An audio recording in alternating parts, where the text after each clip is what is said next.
Sénégal itam tey jii ndax mënuñu xaar une défection ci ñooñu jëm ci tête de liste yi nga xamante ni wax nañ ko gis ci élection yi.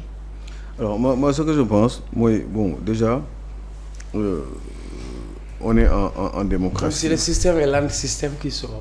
systématiquement ensemble. On est en démocratie et ku nekk ñaari parti la. Les partis qui sont vers avec le pouvoir doo leen mës a gis ci lii di atel. Et les partis qui sont dans l'opposition sauf exception doo leen mës a gis ñu nekk ci côté pouvoir bi donc intérêt yi nga xam ne ñoom ñooy converger ensemble ñoom ñooy nekk ensemble. Il se trouve que ñoom ils ont besoin de continuer à faire de la politique autant que ceux qui sont au pouvoir théoriquement et donc forcément il faudrait que ñu def seen kamtalaay kàttan pour exister ou continuer à exister politiquement. Xalaat nañ ni mbir yi ça a été précipité,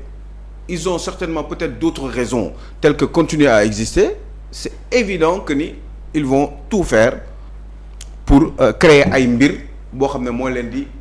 mettre en symbiose maanaam moo leen di boole. C'est vrai que di nga si gis ñoo xam ne da nga naan mais ñii nan la ñu mën a nekkee ensemble mais ça a toujours été comme ça. Ce que je regrette d'ailleurs ci politique au Sénégal parce que autant que yooyu day am ci wàllum opposition bi autant day am ci wàllum nguur gi. Opposition bi c'est vrai que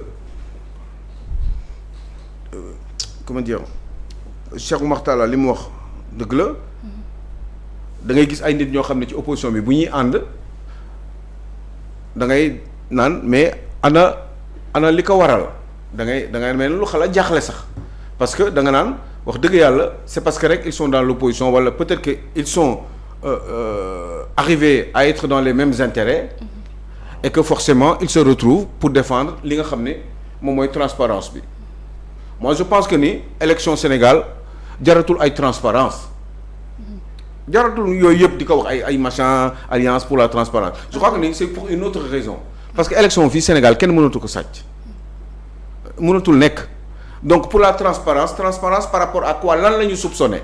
ba tax ñu naan transparence donc je ne comprends pas véritablement lan moo tax ñu def loolu sauf que si je pouvais comprendre je me dirais peut-être que ni c'est parce que dañu bëgg rek encore une fois j'insiste là-dessus continuer di exister di waxandoo ensemble créer par kii nu mu tudd trouver un prétexte pour ñoom nekkandoo ensemble peut-être pour d'autres objectifs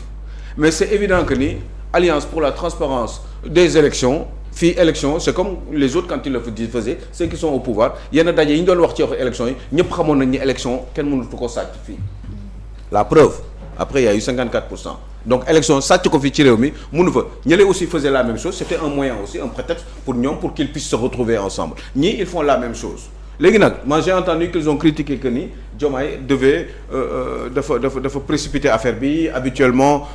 donc ñoom dañu war toujours di waxtaan ak classe politique bi les leaders avant moom muy jël une décision pareille bon évidemment moi je pense que ils ont raison mais en même temps aussi je comprends Diomaye parce que Diomaye n'avait pas le choix parce que il était plutôt préoccupé par autre chose pour jël une décision pareille li ko gënoon a intéressé mooy mu fexe ba dissoudre Assemblée nationale parce que loolu moo doon priorité Diomaye c'était pas ay discuter ak ñoom xëy na en temps normal il l'aurait fait mais parce que loolu mooy habitude bi daaw en général le président il discute toujours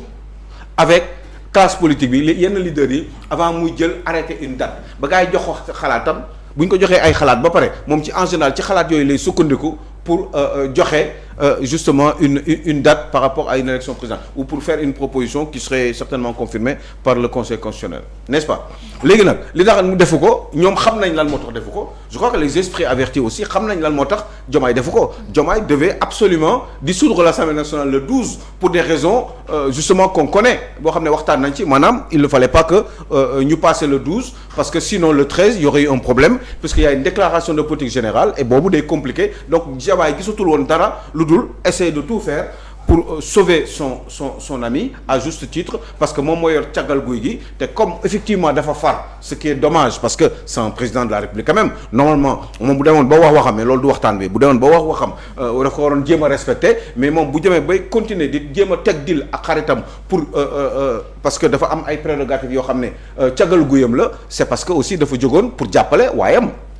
Bon, c'est dommage parce qu'il y a un Diomaye militant et il y a un Diomaye président de la République. Normalement, c'est le Diomaye président de la République qui devait l'emporter, mais Diomaye, en tout cas, il a pris cette décision-là. te donc mënul woon gis leneen lu toog di waxtaan parce que temps waxtaan pour di wax ay date parce que c'est une situation quand même assez exceptionnelle.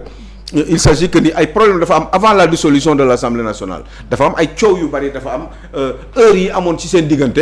donc faisait que ni Diomaye ne pouvait pas attendre et ne pouvait en aucun cas prendre le temps de discuter ak ñoom ñi nga xam ne ñoo nekk dans l'opposition bi parce que effectivement Diomaye avait une autre priorité ô combien importante pour lui parce que tout simplement c'était essayer de sauver donc son ami son premier ministre pour lui éviter justement li nga xam ne moom daf ko waxoon mu doon baatam maanaam signé ko ne le 13 effectivement son premier ministre dina dem moom moo ko waxoon wax na ko ci baatam wax na ko ci bind bi waaye comme il fallait que mu def leen njuuj njaaj parce que bu ko deful caaf day xam évidemment donc forcément loolu moo tax ñii bu ñuy wax ay Diomaye dafa waroon waxtaan ak ñoom c'est évident que ni Diomaye amul woon leneen lu muy waxtaan ak ñoom parce que Diomaye gisewul woon foofu lenn kese la woon gis mooy ban stratagème avec ses moyens ses prérogatives ban stratagème la mën a teg pour arriver à ses fins et lan la woon fin bi mooy fexe ba Ousmane Sonko bañ a dem Assemblée nationale et il y a bien réussi d'abord parce que c'est le président de la République te moom moo yor càggal guy gi et puis il était prioritaire sur effectivement ce qui s'était passé kon ñu jàpp ni peut-être lu ñuy xeex mënoon na ñàkk mais je pense que nii je crois que dañ ko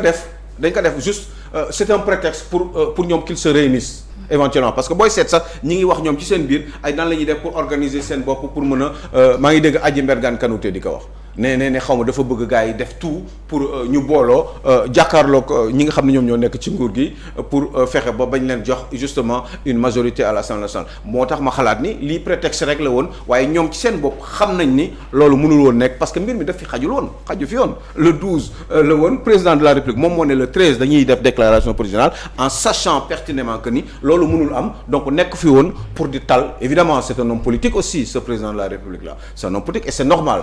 donc buy far dina am au moins fu mu mais donte sax dañuy wax président dafa war a tëddee jaaxanaay ça doit être l'arbitre et tout mais loolu ce n'est que dans les écrits forcément parce que évidemment sentiment yeeg gis-gis yeeg proximité bi ça fait que effectivement on fout du pied ce qui est justement du domaine de l'arbitrage par rapport au président de la République c'est tout. D'accord. Voilà Pa Moussa ba tey ci mbir moom mais le 27 bi nga xamante ni ñoom woote nañ une manifestation dafay coïncider ak rendez-vous bi nga xam ne itam Pastef les patriotes daal dinañ ko joxe ndax loolu lan lañ si mën a jàpp déjà ci coïncidence su ñaari dates yi. Bon, je ne suis pas dans les agendas politiques ku ci nekk ak sa date je sais pas lan moo tax nga jël ko mais li ma dégg ci cette nouvelle alliance là qui semble nous dire que c'est pour la transparence des élections pour man xëy na dañuy jéem a anticiper sur des explications de leur défaite mais quand même transparence su élection au Sénégal man musuma jàpp ne mën na poser problème. de leur défaite comme da nga jàpp ni lu ñu. oui qu'est-ce qu'il pèse politiquement toute cette galerie de personnalités politiques là qu'est-ce qu'il pèse quoi politiquement